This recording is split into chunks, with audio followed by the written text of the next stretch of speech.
Jo. Labas. Alvydas Masals iš Aptvar.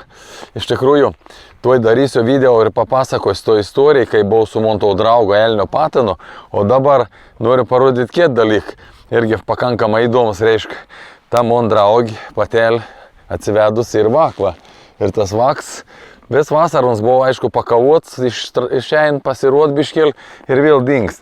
Ir dabar, vat, ką aš nupratinu, žiūrėkit, po biškvą pradeda ateit prie vidro, nes baisiai nurtų kukurūzų.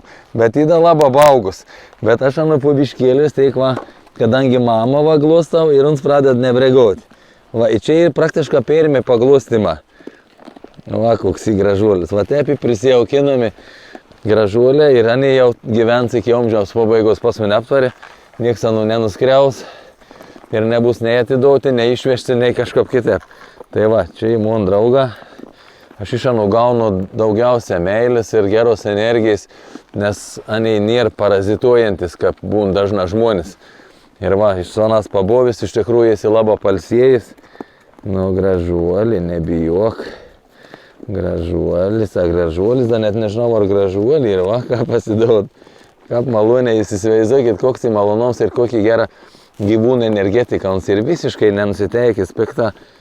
Ir niek blog nepadarys, ir niek svarbiausia blog nenori. Va, tai pripront, nu mažu dainu.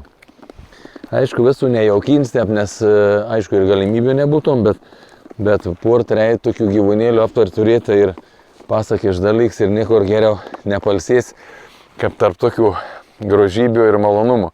Tai va, toks nuostabus rytas ir labai gerai jaučiuos, tikiuosi jums biš persiduos per video tą gerą energiją. Geros dienėlės visiems, iki.